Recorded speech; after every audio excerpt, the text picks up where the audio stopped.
there for you, so you know. So you know. What's up, people? Welcome to Bulldozer TV.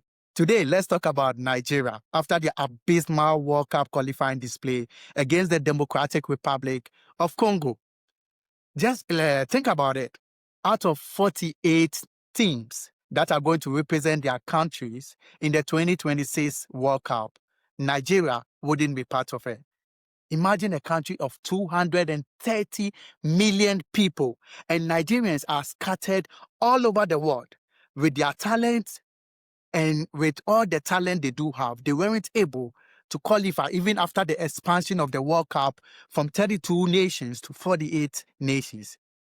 So today they faced Congo DR, and after the first 45 minutes, it was quite an abysmal display. Nigeria was nowhere to be found. It looks like they were not interested in the game. It looked like they wanted to go back to most of the players wanted to go back to their various clubs in order where they feel they enjoy playing football compared to playing for their own nation.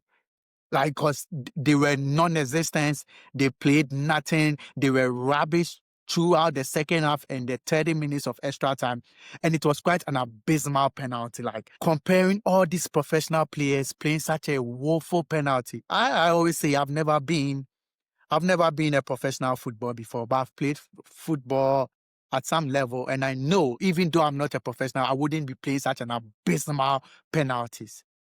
And, a game where it was either you win to qualify, such a big game, Nigeria taking the coach, taking off Osimhen and Ademola Lookman, who are the two biggest names when it comes to football in Nigeria. Taking them off was quite shocking because even though they didn't have the best of first half, they are big games. They just need a moment in order to change the game, in order to affect the game. And taking them off was quite a shameful decision from the coach because throughout the second half to the 30 minutes of extra time, Nigeria was woeful. They didn't create any chances, and it was all Congo.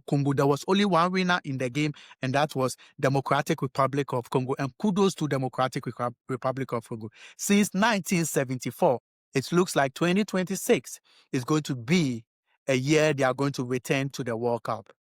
And Nigeria is now been 2 consecutive World Cup. The biggest country in terms of population in Africa, 2 consecutive World Cup without them representing. That is quite shameful. And it was bound to happen.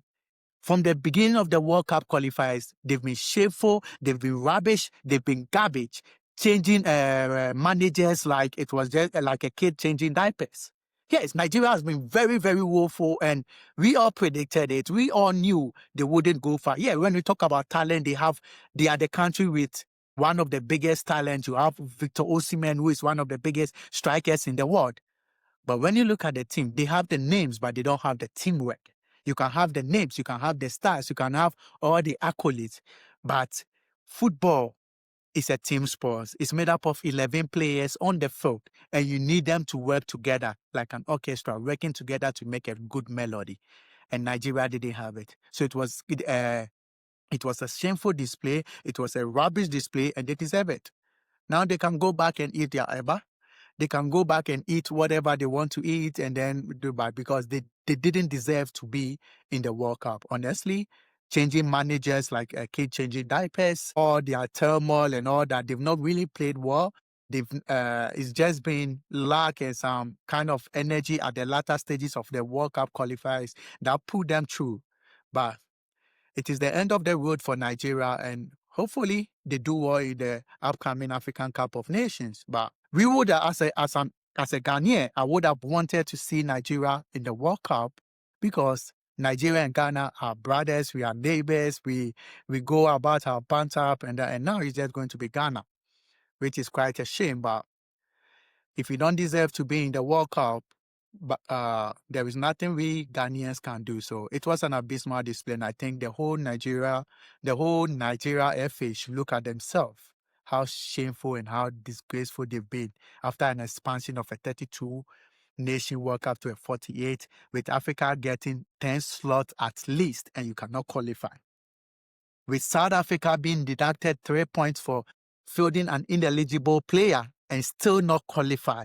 Man, that is shameful, but it is what it is.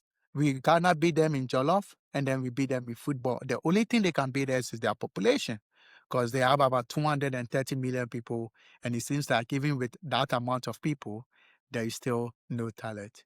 As you know, if you like my analysis and if you like banter, pure savagery, no stupid start or anything, hit the like button. Hit the like button, subscribe, and you know what? Bulldozer TV will always bring you the spicy juice. Until then, cheers.